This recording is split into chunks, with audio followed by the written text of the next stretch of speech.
Good afternoon, ladies and gentlemen. I'm Jack So, Senior Advisor, Credit Suisse, Greater China. It's my great pleasure this afternoon to introduce our speaker, Mrs. Regina IP. First and foremost, she is a member of the Executive Council, and the Executive Council in Hong Kong is like the cabinet, the top advisors to the chief executive. Besides that, she's also the chairman of the New People's Party and a member of the Legislative Council. Actually, I've known Regina for many years. We were actually colleagues in the government together for a short while. I'm, of course, many years older than Regina. That was before I left for the private sector. But even at that young age and at the beginning of her career, she's well known for being straightforward, outspoken, and willing to stand up for what she believes is right. Before she left the government service in 2003, she rose to the rank of Secretary for Security. In that post, she's actually the policy officer for all of Hong Kong's disciplinary forces. That includes the Hong Kong police. And after that, she went to Stanford to pursue her studies in East Asia economics. So this makes her eminently suitable to talk about our subject this afternoon. Will Hong Kong remain an attractive destination for investment? So we're very, very glad that she's able to find the time to talk to us. And later, she'll be joined by Steve Vickers. And I'll do the introduction of Steve a little later. So first of all, please join me to welcome Mrs. Regina IP.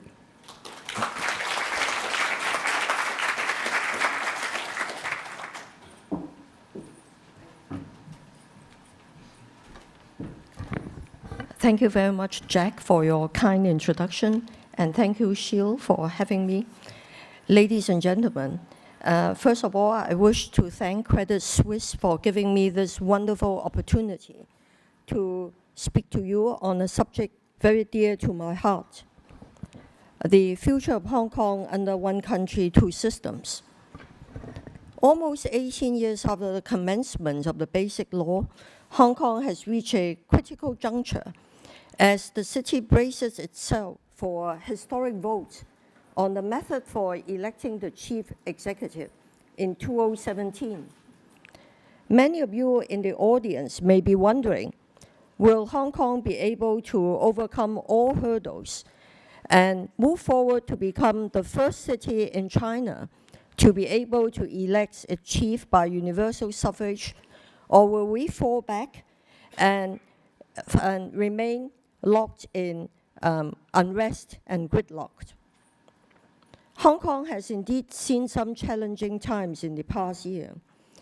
Occupy Central, a student-led protest which sought to overturn Beijing's framework decision on how we elect our chief executive in 2017, shut down the city for 79 days and became a global story of conflict and struggle for democracy.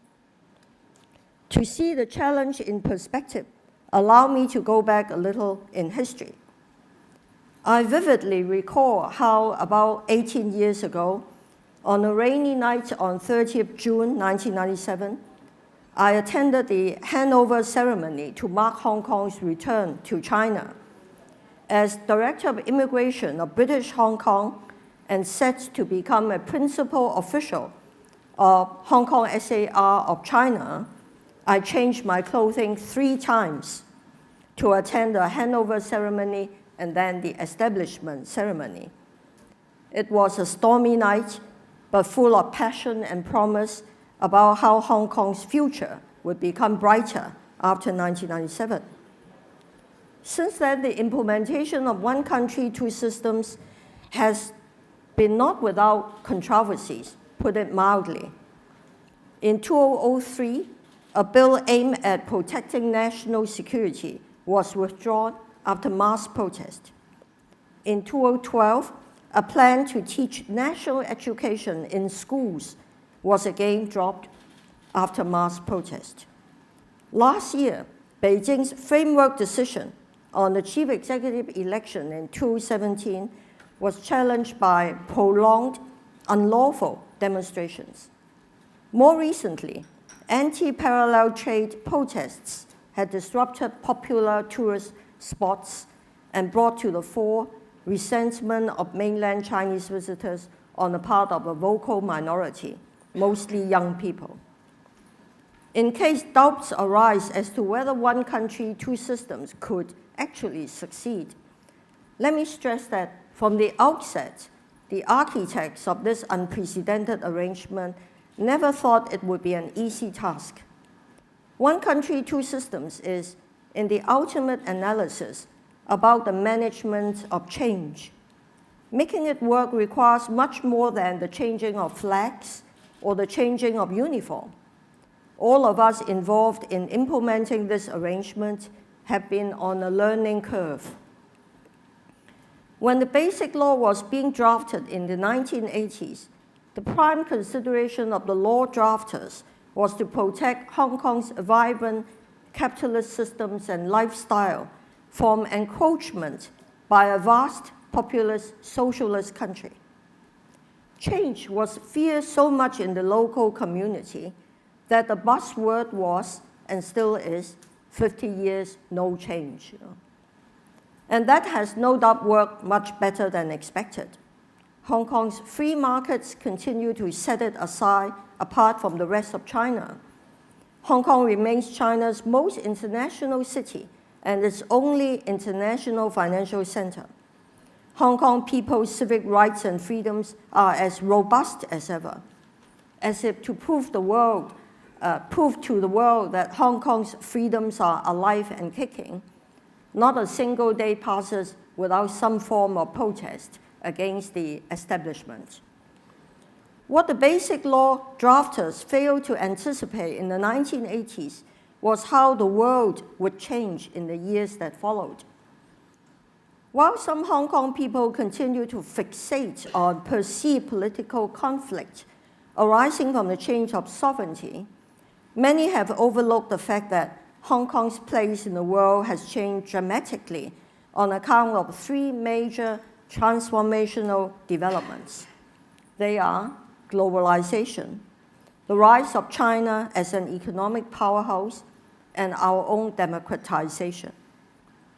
Before the digital revolution, Hong Kong carved out a niche for itself in the global production chain as a light manufacturing powerhouse.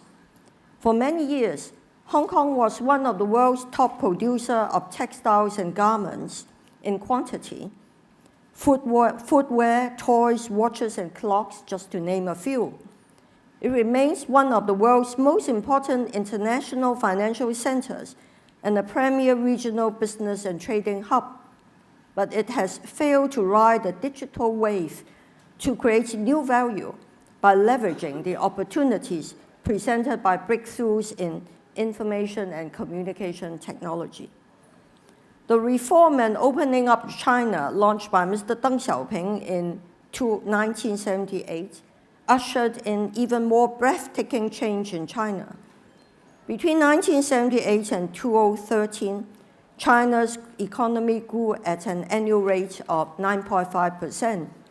In fact, China's economy grew 36 times during that period. It is now the second largest economy after the US. In 1984, our GDP stood at 33.5 billion US, representing 13% of China's GDP.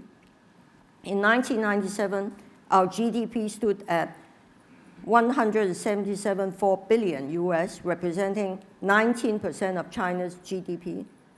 Now our GDP stood at US 274 billion, representing only 2.9% of China's economy.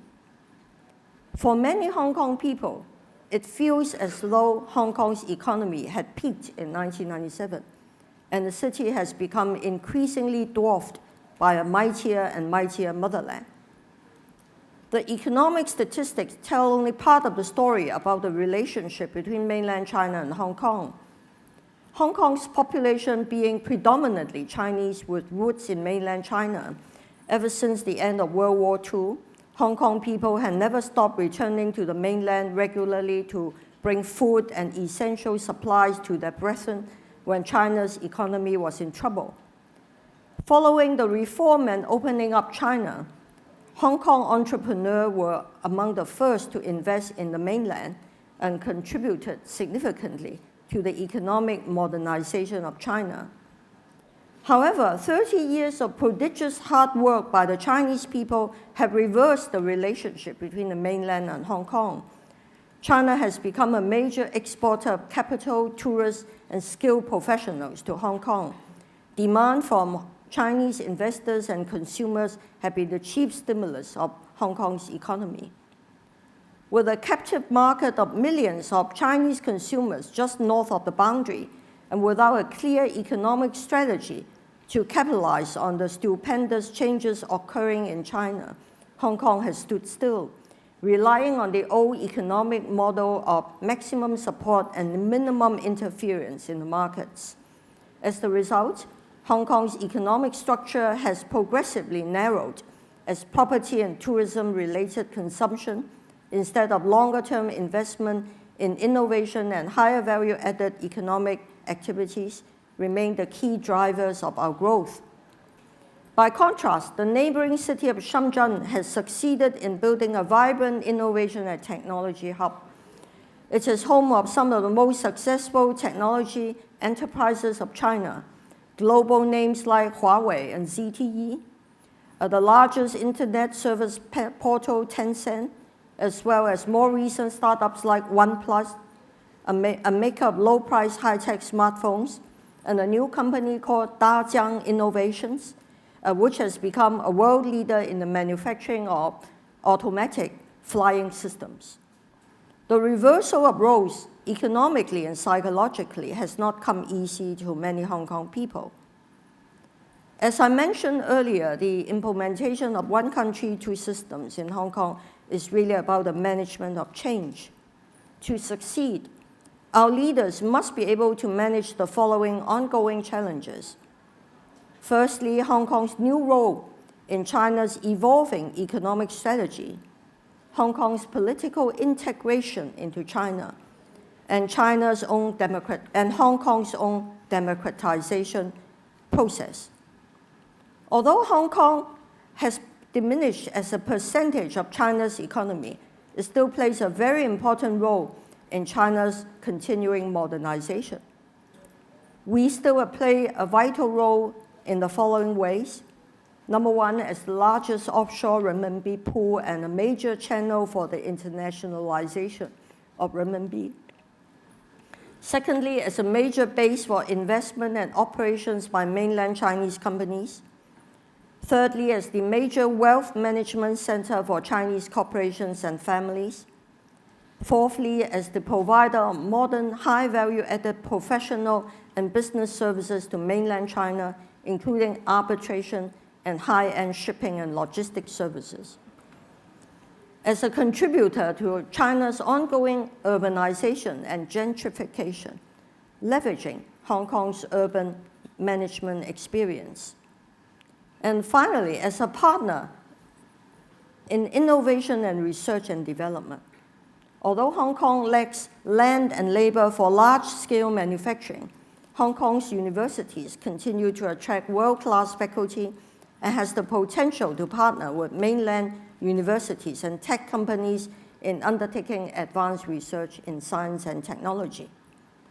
And last but not the least, the latest is we will be China's most trustworthy partner in implementing the nation's ambitious One Belt, One Road strategy. Although historically not part of China's Maritime Silk Road, Hong Kong is well placed to support the nation in this high-minded project because of our extensive connections with Chinese communities across Southeast Asia, the historic external orientation of our entrepreneurs, and the strength of our financial institutions. The Financial Secretary has announced that we shall endeavor to leverage our strength in financing and asset management to support the establishment of the Asian Infrastructure Investment Bank, and will pursue actively the possibility of Hong Kong joining AIIB.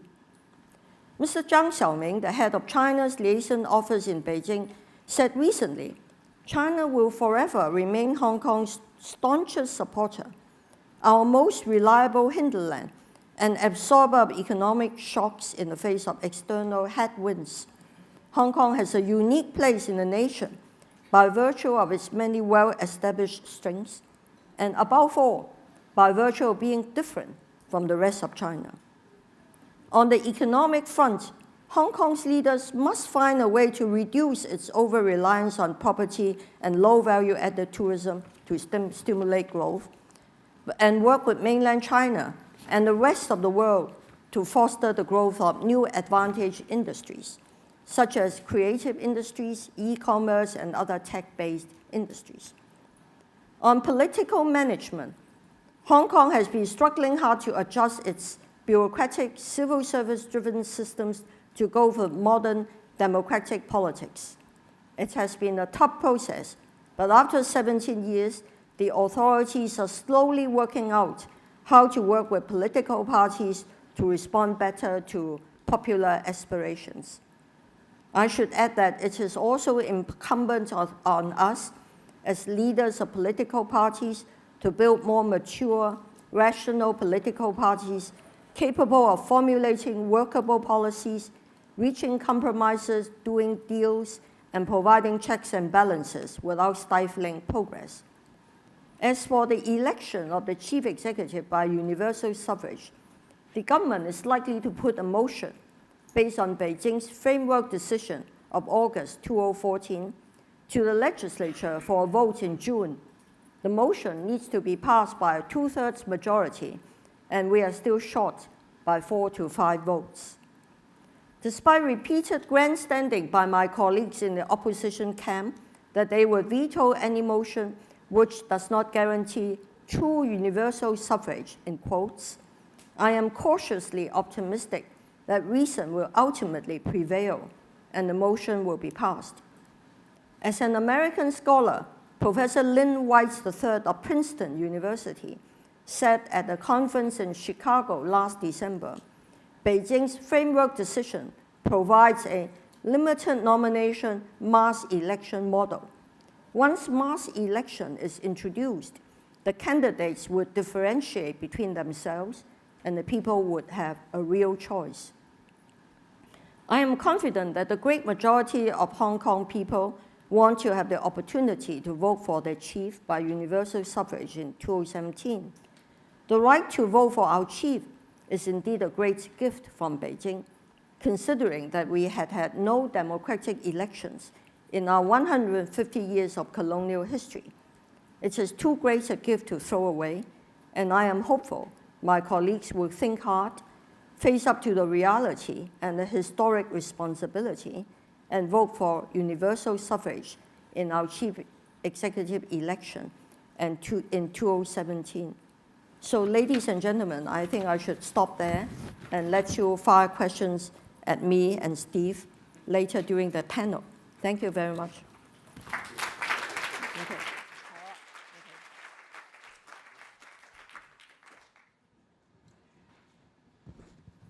Thank you very much. Pleasure. Now we can have a panel discussion. But first, I'd like to introduce Steve Vickers, our panelist this afternoon. Steve has 40 years of experience in Asia, formerly with the Hong Kong police for 18 years. And then for the past 22 years, he set up his own company in the private sector and specialized in risk mitigation, corporate intelligence, and crisis management. And Steve is a specialist on the gaming sector in Macau, and also the trial activity, so if any of you are interested in those. But first, to give Regina a few minutes to rest, can I ask you, Steve, and also give you time to think of your questions. Has Hong Kong's attractiveness as an investment center diminished after Occupy Central? If I was sitting out here with the guys and girls who are doing the investments, and I'd be asking myself, it comes down to really one line. It's the rule of law. After Occupy Central and everything that's occurred, has anything changed? Is a contract still a contract? Do I get a fair shake with the judiciary? Can I move my capital freely? Is a greater political risk? From a pure business point of view, I think the answer to that is things are pretty okay from a foreign investment point of view. I've sat through the end of Hong Kong at least 5 times. 97, SARS, in the 80s and 90s, we had nutcases from China shooting the place up. We had all sorts of problems. We've had multiple financial disasters, and we're all still here. So I think you've got to put things in context, however bad the news is. But having said all that, and I'm a strong believer in Hong Kong, I also believe in democracy, but we have some challenges. The way our government functions has been, it's come under focus. I'm not necessarily sure that the way the Occupy Central thing was actually handled couldn't have been done better. That's 20/20 hindsight. Everybody can say that. They pulled the demonstrators did pull the tail of the tiger on the mainland, and there cannot not be a reaction to what happened. It would be strange if there wasn't. And there will be impacts. There will be impacts on security or the security system, on the judiciary, on the legal system, on the education system, and there will be implications downstream for what occurred.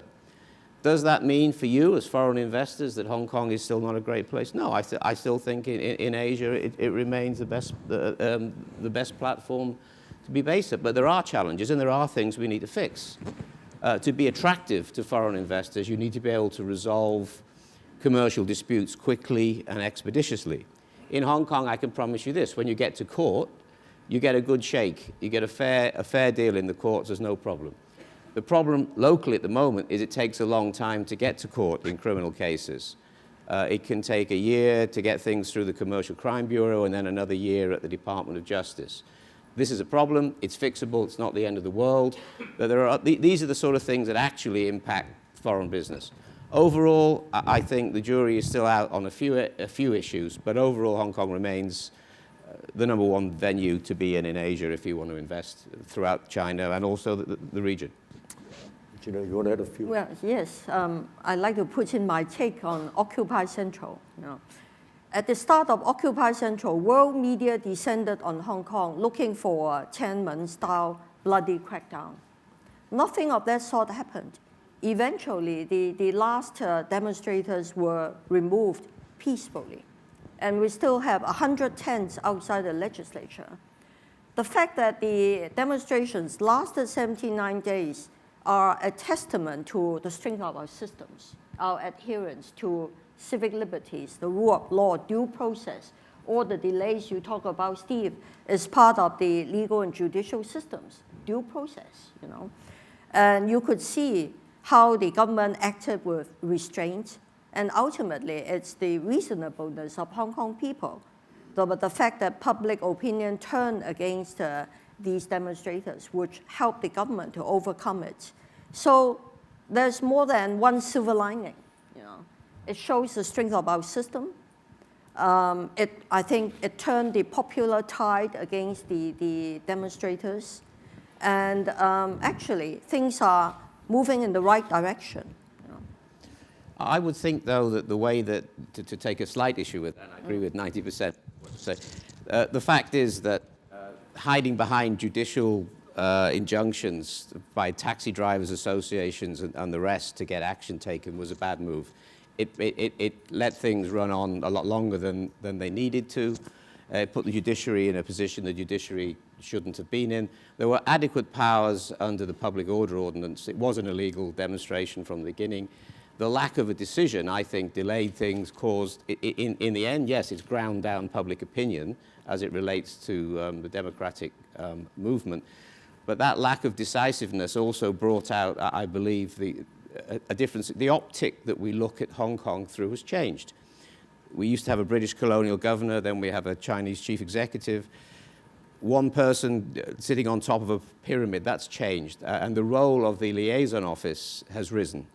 You can appeal against, you can take a judicial review against what people do when they're in power as chief executive in Hong Kong, to the courts.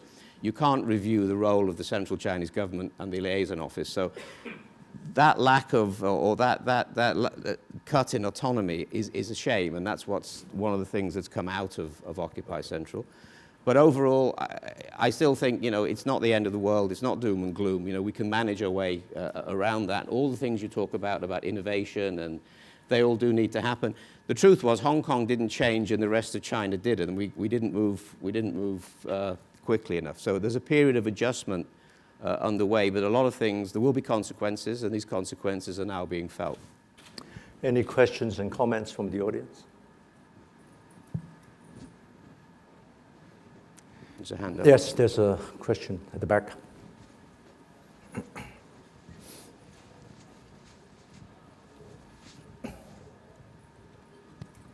I think one of the problems that Hong Kong faces with the chief executive is that it can be said at the moment that he doesn't represent the people. If you don't allow in the future someone like Longhair to run, that same argument will be advanced. Personally, I think if Longhair ran, he would get very, very few votes. But if he's not allowed to run, then again the argument would be, well, whoever is elected wouldn't have been elected if I'd been allowed to run. So you still don't get over the issue that the chief executive faces the problem of it being said that he doesn't truly represent Hong Kong. Could I respond to that? Yes, please. I think the governments in Beijing and in Timor fully recognize the problem with giving the chief a greater popular mandate and hence greater credibility. That's why Beijing agreed to chief executive election in 2017. I think we all recognize the benefits. But that won't solve all the problem, because what's in the basic law is a hybrid system, somewhat similar to the American presidential system. Even though in the future, we might have a chief elected with 3 million votes, very large mandate, he could still face a hostile legislature if he has no political base in the legislature and in the wider public. That's why I said in my opening remarks, the government has learned to develop, you know, I think the chief executive knows that. He's building a coalition with parties in the legislature. I think he's building his connections in the political circles and in the community to work with the legislature. Otherwise, mandates alone will not solve all the problems. Firstly, thank you very much, Mrs. Yip, for your encouraging speech. And I have actually two questions for you. The first of all is that you mentioned that the Hong Kong needs to pursue the political integration with China. So I'm just wondering, because the current political system in Hong Kong is very different from that of China. In your mind, or in the mind of the government, are you thinking of like China becoming more like Hong Kong, or Hong Kong becoming more like China, or is somewhere in between, and or somewhere different from either Hong Kong or China as currently is? By political integration, I don't really have in mind any reduction or erosion of our rules-based, common law-based capitalist systems. By that I mean acceptance of China's sovereignty, acceptance of the fact that we are part of the same family, one country, one people. You know, it is well known. There's no lack of, quote, separatist sentiments on the part of young students who actually have not lived in the colonial era, but somehow they have some fantasies about life in the colonial era, you know. These are realities, the fact that we are part of China and that our destiny is intertwined with that of China, while remaining the most international, most unique part of China, is a reality that we need to come to grips with. Okay, thank you very much. And my second question is actually about the, you also mentioned that Hong Kong has, to some extent, failed to catch up with the latest wave of the technology innovation. And I just read some interesting statistics. I'm not sure whether it's accurate, but it's saying that the R&D, the research and development expense as a percentage of GDP in Hong Kong is even lower than some of the poorest Africa countries. So compared to Shenzhen city, for example, Shenzhen has around 4% of its GDP in R&D, while Hong Kong's ratio is lower than 1%. Yeah. So you also mentioned that Hong Kong needs to revolutionize itself to catch up this trend. But we have saying that, take one example, is the cyberport. It used to be quite an ambitious plan from the government, but it didn't work out very, very well, I would say. So my question for you is actually, does the government now have, or in your mind, what's the concrete plan of supporting Hong Kong to catch up in this trend and develop more competitiveness in this field? Thank you for the question. Our GDP expenditure remains about 0.7% of our GDP, one of the lowest among developed economies. But I think to leapfrog, it does not just mean throwing money at the problem. It's more important about using our resources smartly. The chief executive is looking at biotechnology. Well, there are many different parts of biotechnology. Developing blockbuster drugs take several US billions over 2-3 decades. I don't think that's what Hong Kong should go after. But we could go after diagnostics, delivery procedures. But I think what suits Hong Kong's advantage most is e-commerce. For example, the anti-parallel goods protest.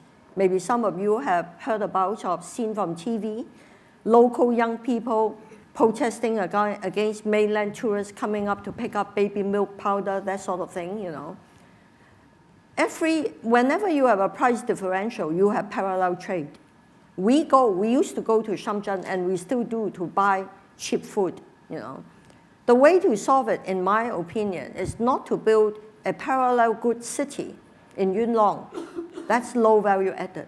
That could only be a short-term stopgap measure. Actually, Guangdong province is encouraging us to do cross-border e-commerce with us. They have a Southern E-commerce Industry Association, representatives of whom will be coming to the Hong Kong General Chamber of Commerce to do a presentation of the fiscal measures already in place to facilitate this. E-shopping has not taken off in Hong Kong, unlike in US or China, because our market is small. But if we could sell to mainland China, it makes a whole lot of difference. And what about the tax, the custom duty? Now, they are saying, Guangdong officials are saying, if it is below 800 yuan, tax-free. If it is about that, they are imposing a new tax called 行邮税, luggage tax, way below custom duty. And you need to make that happen, you need to do e-settlement, e-clearance, e-signature, build up a whole logistic network. Think of the opportunities for SMEs. Initially, you sell to Guangdong. In due course, you can sell to as far away as Ningxia. It's a big market waiting for us. Why go for low value added cross-border milk powder trade? I don't understand. So it's really a matter of strategy, how you strategize to leverage China's advantages and our own capabilities. Before the next question from the audience, can I ask Steve a question? You talked about Occupy Central, and although that movement ended relatively peacefully, it did throw up a couple of problems. Problems such as law and order, problems such as how do we educate our youth, even problems relating to rich and poor gap in Hong Kong. So what are the most urgent measures that we have to take to prevent another occurrence of Occupy Central? I think the bulk of the reasons that people were protesting were not the ones that were out there as the reason. People were worried about being able to buy a flat. Young graduates are worried that they can't get on the value chain to buy a flat. That's a major and legitimate issue. People are worried about lifestyle conditions here in Hong Kong. These are policy issues that have not been addressed for years and years. There's precedent for this. If you go back to the riots that occurred in Hong Kong in the 60s, I'm a little younger for that, but just for the avoidance of doubt, right? But when it was over, it was apparently a communist-inspired thing, but in reality, a lot of people participated in those riots because they were dissatisfied for other things. The government looked at that, built flats, built houses, built public housing, did major things. Now, we've had a major incident here. Occupy Central is a major incident without casualties. That's actually what it was. That's happened. We need to recognize that people aren't happy. Why aren't they happy? They aren't happy for those specific reasons, and they do need to be addressed. Sadly, also, during the course of Occupy Central, some bad things, some bad genies got out of the bottle. We had some triad influence that became engaged during the course of that, people being bussed to meetings by various groups, which is a problem, and we need to put those people back in the bottle. We had New Territories village organizations participating. Again, it'll be very difficult to put them back in the bottle when we talk about ding houses and all this stuff. A lot of ugliness came out during the course of Occupy Central that needs to be dealt with. All of our problems are not strategic. Many of them are tactical. Many of them relate to how our government operates. Is it efficient? There's an attitude of mjo, which means if I don't make a decision, it's fine. Don't make a decision, it's safer. That culture has crept in, not since '97. That culture has crept in the last 5 or 6 years. We need to do something about that. The can-do mentality in Hong Kong is beginning to leak. We cannot let that go on. Our police force must be aggressive when it comes to dealing with triad organizations and the rest, because if you leave them alone, these are not patriotic people. These are people who, for example, collaborated with the Japanese during the invasion in World War II. These are not patriotic organizations. These are organizations that will damage us. These are small things, tactical things that can be dealt with that are within our power. There are many things that are within our power that we can do, and we need to address them and hold our government officials accountable. There's a lot of this mjo attitude is bad for Hong Kong. There's a lot of positive things we can do. We can't influence everything. One country, two systems, there's always going to be a fudge. We've got to accommodate each other. They're two vastly different systems. We've got to learn to give and take and be flexible. Having said all of that, I still think that the opportunities are still good. I'm staying here, my family's here. I've been here for a very long time. So, yes, there's a lot of negativity, but also there's a long way to go ahead. So I think many of the things that Regina said, I think are fantastic opportunities. We just need to be truthful about the stuff we're not getting right. So for the massive protest last year, how you see that affect the relationship between Hong Kong and the Beijing government? Do you see a rising mistrust between the Beijing government and Hong Kong society? And would that undermine a Hong Kong strategic role in upcoming financial reform in China, say for RMB internationalization? Would that undermine Hong Kong's role in participating, engaging in this kind of reforms going forward?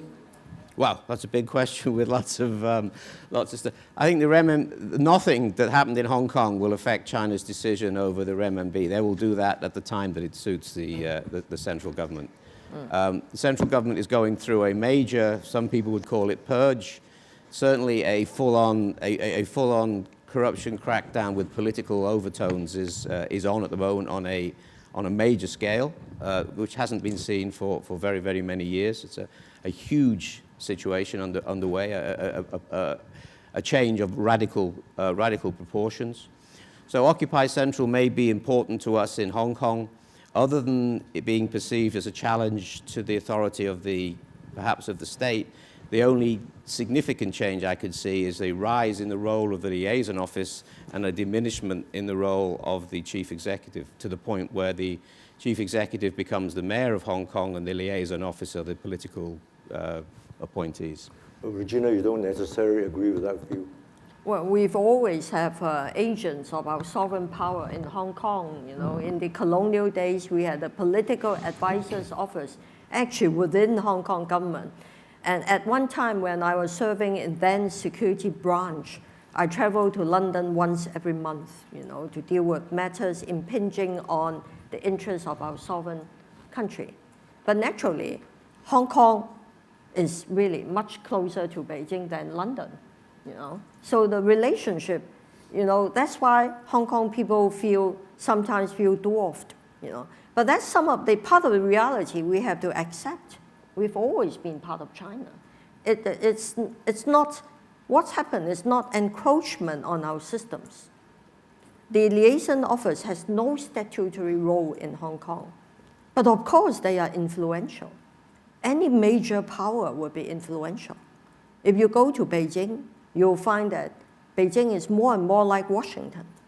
It's calling with lobbyists, representatives of corporations, wealthy families in Hong Kong and Southeast Asia. So a great power is bound to be influential. And we have to live with that and develop our own strategies to deal with that. We are in a new norm. I think things have just changed. The question is we need to find our way around just how have they changed and what's the longer term impact. But things are not the same. Can I change the subject a little bit? While Hong Kong got entangled in all these problems, our twin city, Singapore, is surging ahead. And of course, yesterday, the founding father, Lee Kuan Yew, passed away. My personal respects and also condolence to any Singaporean friends here in the audience. Is Hong Kong still in the running? I mean, what must we do to make Hong Kong more competitive? I remember that not many years ago, Hong Kong surpassed Singapore in terms of GDP per capita income, and now it's the reverse. So are we competitive? Are we still in the running? I think the key difference is, lies in the difference in the political economy of Singapore and Hong Kong, quite apart from the fact that they have a political giant in the founding father, the late Mr. Lee Kuan Yew. Since the end of the colonial era, power has been much more dispersed in Hong Kong. We have a very aggressive legislature. And elections develop ahead of political parties. That's the difference, In the West, Western democracies, which grew over a course of several hundred years, parties develop organically, producing great political leaders. We didn't have that sort of time to do it, So all chief executives come to office facing a highly fractured system without his own base in the legislature. But we are slowly learning how to deal with that. I think the government is slowly learning how to deal with that. And we also need to revise our economic strategy from positive non-intervention or minimum support, minimum interference, maximum support, sort of mentality that Steve talked about in Cantonese. Our own joke in the civil service is some of our leaders have gone from becoming Dr. Do-Little to Dr. Do-Nothing. Very good. That's an insider joke, The civil servant has been so buffeted by politicians that they are very risk averse, very afraid of making mistakes, subject to statutory inquiries. And I think we need to have really more focused strategy, really focusing on what are our comparative and competitive advantages. What are the interests which serve the largest public interests? Go after that. In terms of comparison with Singapore, I've never believed in all these Hong Kong, Singapore comparisons because they're different locations with different hinterlands. Hong Kong is to China what Singapore is to Southeast Asia, primarily, as all of you know. The comparisons that we make, whether our container port is bigger than their container port, and whether they, frankly, not that helpful and not that useful in the bigger picture. I also run a business out of Singapore, and the media's here today. So it's a sad day for Singapore. It is certainly the end of a dynasty. A fantastic success story. It'll be interesting to see what happens next in Singapore. As it relates to competitiveness, Hong Kong is still competitive in terms of attracting foreign investment. So is Singapore, but Singapore lately has had labor laws, labor restrictions. It's more difficult to hire foreigners unless you offer the job to lots of other people. Those of you in banking would notice that's becoming more difficult. So there are comparisons. The comparisons aren't that meaningful, to be honest, between both cities, except in certain narrow areas like attracting service businesses in certain areas, which may or may not be what we want.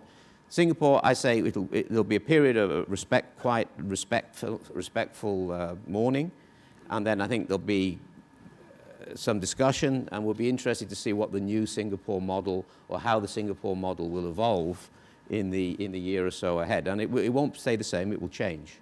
And that's both a threat and an opportunity for Hong Kong. Thank you.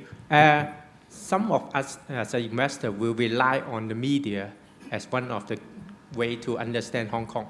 And I still remember during the Occupy Central period of time, teargas scene was repeatedly showing in the media. So some of my overseas colleagues asked us whether we are going through the same process like Egypt. So how do you see the balance between the press freedom, which is the core value of Hong Kong as an international city, and getting a trend that we see now? We have been a bit polarized among the media.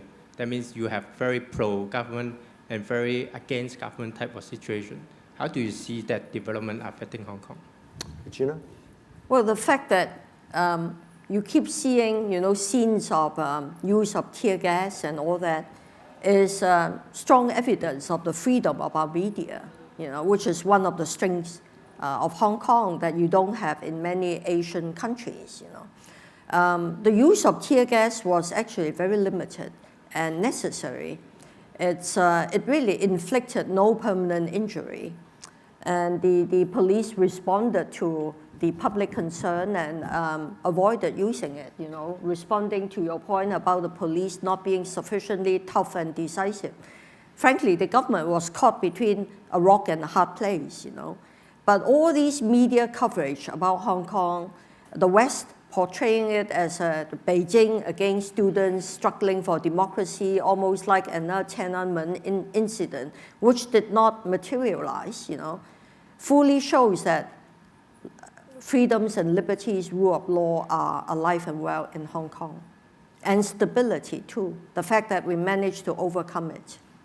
Part of the problem is the government's inability to interact with the free media as well as it used to, and a reluctance to come forward and be interviewed and explain what happened and justify the position. I did a lot of that. You did, me too. The pair of us, we fronted up, But, explaining, in simplistic terms, the police are trained into use of force. Step one is you use gas before you use bats. You don't hit people with bats and cause injuries if you can use CS gas and make them cry. It's common sense. It's an elevated use of force. But the way it came, it was unfortunate. It was first used at night, so you get flashes and bangs. It looked like World War III had just commenced. In fact, it was 89 rounds of CS smoke in 3 locations. But that was what was required. And again, the government's inability to get out, explain the position, explain to the people in a free media situation. So we have a vibrant media in Hong Kong, thank God, and long may it stay that way. But our government needs to get better at dealing with it. And 2/3 of the problem that occurred during Occupy Central was A, an inability to talk to anybody, and B, an inability to interact in a modern world. And that's part of the problem that we have now. So beyond that note, I think we have to conclude our panel discussion. A round of applause for our panelists. Thank you. Vickers and Mrs. Regina IP.